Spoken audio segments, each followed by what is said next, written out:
Assalamualaikum warahmatullahi wabarakatuh. Saya Arinta Prilana Purwita dan rekan saya Rosi Yuni Eka. Di sini kami akan melakukan percobaan mengenai gaya pada mata pelajaran IPA pada SD. Kemudian, sebelum kita melakukan percobaan, ada baiknya kita mengulas sebentar mengenai gaya. Apa itu gaya? Jadi gaya merupakan tarikan atau dorongan yang menyebabkan sebuah benda itu bergerak atau bahkan diam. Nah, pada gaya ini bisa bergerak atau bahkan diam itu membutuhkan sebuah tenaga. Nah, tenaga ini bisa berasal dari berbagai hal. Nah, kemudian ada jenis-jenis gaya. Gaya ini ada banyak jenisnya. Yang pertama itu ada gaya listrik statis. Contohnya, jika kalian menggunakan penggaris yang kalian gerakkan pada rambut, nah itu nanti rambut akan naik. Nah, itu contoh dari gaya listrik statis. Kemudian ada juga gaya magnet, ada juga gaya gravitasi bumi. Nah, untuk gaya gravitasi bumi, ketika kalian melemparkan barang, nanti barang tersebut akan jatuh kembali ke bawah. Nah, itu merupakan gaya gravitasi bumi. Atau buah misal jatuh ke tanah dan saat. Kemudian ada lagi gaya otot. Nah, untuk gaya otot, saat kita melakukan aktivitas atau saat kita senam berolahraga, itu kita menggunakan gaya otot. Selanjutnya ada juga gaya pegas. Nah, untuk gaya pegas contohnya pada saat kita menggunakan ketapel. Kita akan menarik ketapel, itu menggunakan gaya pegas. Dan yang terakhir ada gaya gesekan. Gaya gesekan ini contohnya pada saat kita berjalan. Jadi telapak kaki kita itu bergesekan dengan lantai. Jadi itu menggunakan gaya gesekan. Contoh lainnya saat kita melakukan dorongan atau tarikan pada benda. Nah, itu juga menggunakan gaya gesekan. Untuk IPA, dalam IPA itu gaya mempengaruhi ada 5 hal. Apa saja? Jadi pengaruh gaya pada benda itu ada 5 hal. Yang pertama, gaya itu dapat mengubah benda diam menjadi bergerak. Yang kedua, gaya dapat mengubah benda yang bergerak menjadi diam. Yang ketiga, gaya itu dapat mempercepat atau memperlambat kecepatan benda. Dan yang keempat, gaya dapat mengubah arah gerak benda. Dan yang kelima, gaya dapat mengubah bentuk benda. Nah, beberapa hal pengaruh gaya terhadap benda ini akan kita buktikan. Nah, seperti apa? Apakah benar? Nah, kita akan perlihatkan. Yang pertama itu kita akan mencoba praktikum gaya dorongan dan tarikan. Yang kami butuhkan alat-alatnya yang pertama yaitu ada ballpoint. Kemudian kami menggunakan daun pintu. Dan yang terakhir ada kursi. Nah, seperti apa percobaannya? Mari kita saksikan.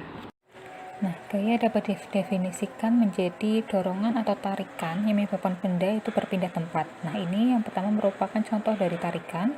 Kemudian apa bedanya dengan dorongan? Nah, kemudian ini adalah contoh dari dorongan. Jadi beda kan ya? Ada dorongan dan tarikan itu berbeda. Nah, kita seringkali tanpa sadar melakukan tarikan dan dorongan pada sebuah pintu. Ini merupakan contoh dorongan.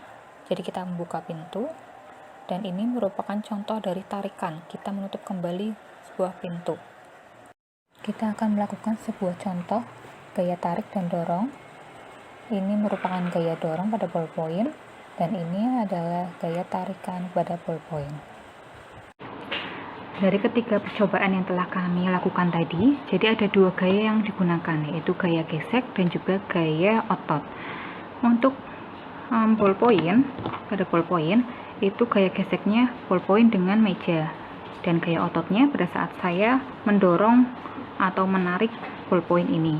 Kemudian untuk yang praktikum daun pintu dan juga kursi, itu untuk gaya geseknya jadi pintu dengan lantai dan juga kursi dengan lantai, sedangkan gaya ototnya pada saat saya mendorong dan juga menarik kursi dan daun pintu tersebut. Perkenalkan teman-teman, saya Rosi Yunika.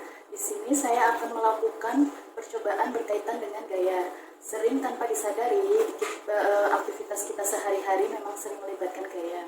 Gaya sendiri adalah tarikan, dorongan, tendangan, kayuhan, ataupun hal-hal lain yang bisa menyebabkan benda bergerak atau berhenti dari gerakannya itu.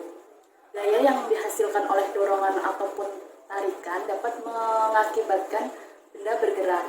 Nah, saat ini saya akan melakukan percobaan untuk mengetahui kegiatan yang menyebabkan gerak. Baik teman-teman, untuk kegiatan yang pertama yang dilakukan yaitu memindahkan sepeda motor. Nah, di sini kita lihat sepeda motor yang awalnya diam itu menjadi bergerak dengan saya pindahkan ini karena adanya gaya gesek. Jadi adanya gaya gesek antara ban dengan paving itu menyebabkan motor ini bisa bergerak. Nah, gaya gesek ini itu bisa menguntungkan dan bisa merugikan. Kalau misalnya jalannya kering, pavingnya kering, ini akan mudah muncul gaya gesek antara ban dengan pavingnya. Tapi kalau misalnya jalannya licin, kita akan mendapatkan kesulitan dan karena gaya geseknya itu kecil. Demikian teman-teman. Selanjutnya, baik teman-teman, kegiatan selanjutnya yaitu kita melemparkan benda ke atas. Nah, di sini saya menggunakan stabilo dan solasi. Nah, ketika atau kalian bisa menggunakan benda apapun ya. Ketika ini stabilo dilempar ke atas, nah, ataupun ini ketika solasi dilempar ke atas, otomatis benda akan bergerak dan selalu jatuh ke bawah. Akhirnya jatuh ke bawah karena di sini ada gaya gravitasi, teman-teman. Tanpa adanya gaya gravitasi, maka benda akan melayang seperti di luar angkasa. Baik teman-teman, percobaan selanjutnya kita akan mengamati apakah gaya dapat merubah bentuk benda. Selain menyebabkan benda bergerak, gaya juga bisa mengubah bentuk benda. Jadi ada faktor pengaruh lain yang disebabkan oleh gaya, yang salah satunya yaitu mengubah bentuk benda. Nah, di sini langsung saja saya akan melakukan percobaan menggunakan beberapa contoh alat dan bahan yang sudah saya siapkan. Yang pertama yaitu plastisin atau malam, ya. Kemudian ada kertas, ada pensil dan juga rautannya. Yang pertama dengan plastisin. Perubahan bentuk benda dari plastisin, kita ambil plastisin secukupnya. Kemudian kita bentuk berbagai bulatan ya, seperti bulatan bola atau bisa kita cetak dengan bentuk, di sini bentuk ikan.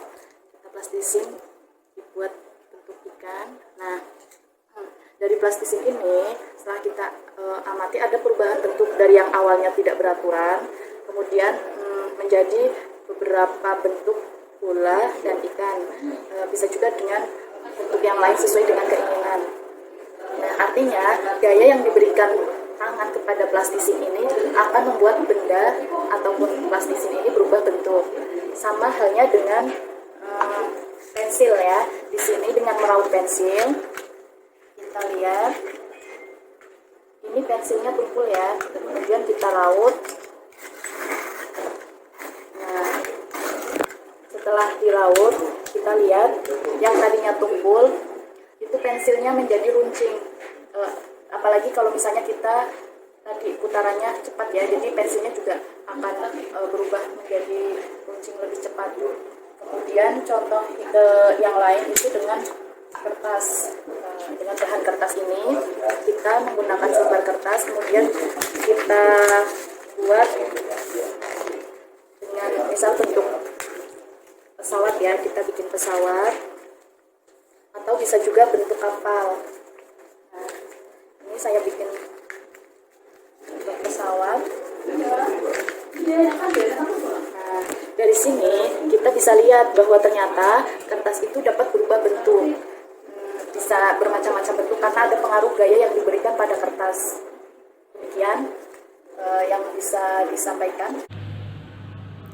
Jadi kesimpulan yang kita dapatkan dari percobaan yang telah dilakukan yaitu bahwa gaya ada dalam kehidupan kita sehari-hari atau aktivitas kita, bahkan tanpa kita sadari.